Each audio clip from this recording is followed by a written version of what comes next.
Hello students, this video is about image formation by a convex mirror.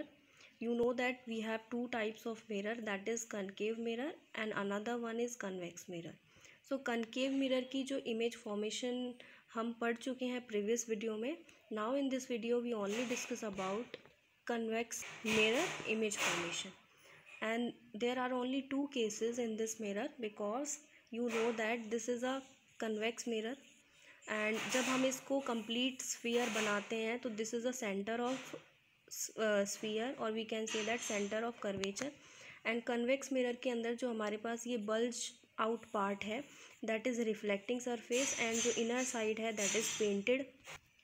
लेकिन हम जब भी अपने ऑब्जेक्ट को रखते हैं in front of the reflecting surface ही रखेंगे, क्योंकि अगर हम पेंट के किए हुए हिस्से के इधर रखते हैं तो देयर इज़ नो रिफ्लेक्शन का कोई फिनोमेना नहीं होगा जिससे कि हमें इमेज नहीं मिलेगी. So we always place our object in front of the reflecting surface. And because इस कन्वेक्स मिरर का सेंटर इधर होने की वजह से, इसका फोकस इधर होने की वजह से, राइट टुवर्ड्स राइट होने की वजह से हम ना तो ऑब्जेक्ट को सेंटर ऑफ कर्वेचर यहाँ कहीं बना सकते हैं, वहाँ रख सकते हैं, ना हम कहीं यहाँ पे फोकस बना सकते हैं, क्योंकि फोकस और सेंटर तो इस स्फीयर का यही रहेगा. So only we have two cases, that is infinity और object is placed at a finite distance from mirror and the infinity. So we have to discuss our first case, that is when object is at infinity. जब हमारा object infinity पे है, ये convex mirror की reflecting surface है, तो जैसा कि फर्स्ट रूल कहता है कि जब भी कोई लाइट रेज प्रिंसिपल एक्सिस के पैरेलल आएगी तो वो फोकस से पास आउट होगी. लेकिन इस कन्वेक्स मिरर का फोकस ये है जो कि इमेजिनरी है. So and we know that convex mirror is a diverging mirror. So जैसे कि लाइट रे इंसिडेंट हुई from infinity and after falling on the reflecting surface is reflect back. लेकिन जब ये रिफ्लेक्ट बैक होगी तो इसकी डायरेक्शन इस तरीके से होगी कि हमें ऐसा फील होगा या ऐसा लगेगा कि जैसे ये रेज जो हमारी रिफ्लेक्ट बैक होके आ रही हैं वो फोकस से पास आउट हो रही है, इस पॉइंट से पास आउट हो रहे हैं जो कि इमेजिनरी फोकस है, जो कि बिहाइंड द मिरर है. So it is a diverging mirror. According to this diagram जो इमेज की करेक्टरिस्टिक्स हैं, जैसे कि हमें देख पा रहे हैं इमेज फॉर्मेशन हमारी फोकस पे हो रही है, क्योंकि जब इन्फिनिटी पे ऑब्जेक्ट है इमेज फॉर्मेशन फोकस पे हुई. लेकिन ये हमने माना है कि इमेज फॉर्म हुई होगी, क्योंकि जो हमें इन फ्रंट ऑफ द मिरर जो देख पा रहे हैं तो लाइट डाइवर्ज होगी, किसी भी एक पॉइंट पे जाके आगे मिले ऐसा पॉसिबिलिटी कहीं लगी नहीं रही है. So the image is virtual मानी है हमें ऑब्टेन नहीं हुई है. और वर्चुअल इमेज के साथ हमेशा इरेक्ट वर्ड आता है, तो वर्चुअल एंड इरेक्ट इमेज होगी. Highly diminished, it means that जो इमेज बनी है हमारी वो बहुत ही छोटी है, पॉइंट साइज्ड है, तो उसके लिए हम हाईली डिमिनिश्ड भी लिख सकते हैं और साथ में पॉइंट साइज्ड भी लिख सकते हैं, एक ही बात है. And the image is formed at F. Image हमारी कहाँ फॉर्म हुई है, एट फोकस पे, लेकिन वो फोकस कहाँ लाई कर रहा है, behind the mirror. So these are the three characteristic of the first case when the object is at infinity. Now the second case is when the object is at infinite distance from the mirror. Infinite distance पे हमने इस object को रखा है इस reflecting surface से दूर, क्योंकि हम ना फोकस पे रख सकते हैं ना सेंटर ऑफ कर्वेचर पे रख सकते हैं. So according to the first rule हमने यहाँ अपने ऑब्जेक्ट को रखा एंड यहाँ से जो इंसिडेंट लाइट रेज आई हैं वो फॉल कर रही हैं reflecting surface of the convex mirror के ऊपर. एंड फर्स्ट रूल कहता है कि जो भी light ray parallel principal axis के आएगी वो फोकस से पास आउट होगी. तो यहाँ तो कहीं फोकस है नहीं, इमेजनरी फोकस हमारा ये है, तो हम इस लाइट रे को कहाँ से पास आउट करा देंगे, इस फोकस से. इंसिडेंट लाइट रे हमारी कहाँ से पास आउट हुई, फोकस से. सेकेंड रूल कहता है कि जो लाइट रे सेंटर ऑफ कर्वेचर से पास आउट होगी वो उसी से वापस चली जाएगी, वो अपना पाथ रिट्रेस कर लेगी. तो सेकेंड इंसिडेंट रे हमारी इस सेंटर ऑफ कर्वेचर से पास आउट हुई और इसी कर्वेचर से ये वापस चली जाएगी.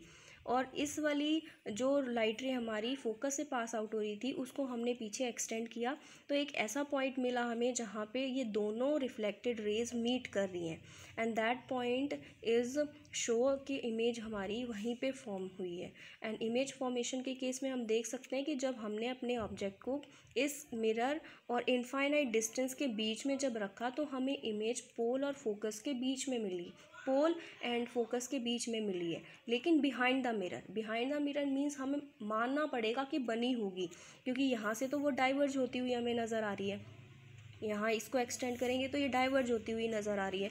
मीन्स हमारी इमेज कैसी हो गई, वर्चुअल। और वर्चुअल के हमेशा सीधी इमेज होती है, that is erect. So image is virtual and erect. Diminished काफ़ी छोटी है, ऑब्जेक्ट का साइज़ देख लो आप, इमेज का साइज़ देख लो, दोनों में काफ़ी डिफरेंस है। सो इमेज का साइज़ काफ़ी छोटा है, हम डिमिनिश्ड लिख सकते हैं। And is image is formed between pole and focus but behind the mirror. So behind the mirror लिखना कंपलसरी है, because in front of the mirror हमें इमेज फॉर्मेशन नहीं हुई है। So these are the only 2 cases of image formation by a convex mirror. Now let we discuss about the uses of spherical mirrors. इस uses of spherical mirror से related board exams के अंदर question put up कर लिया जाता है। सो concave mirrors के uses के बारे में अगर हम बात करें तो एक ऐसा मिरर है जो कि कन्वर्ज करता है लाइट रेज को।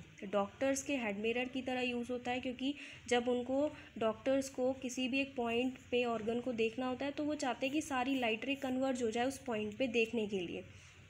So it is used as a doctor's head mirror to focus light on a body part.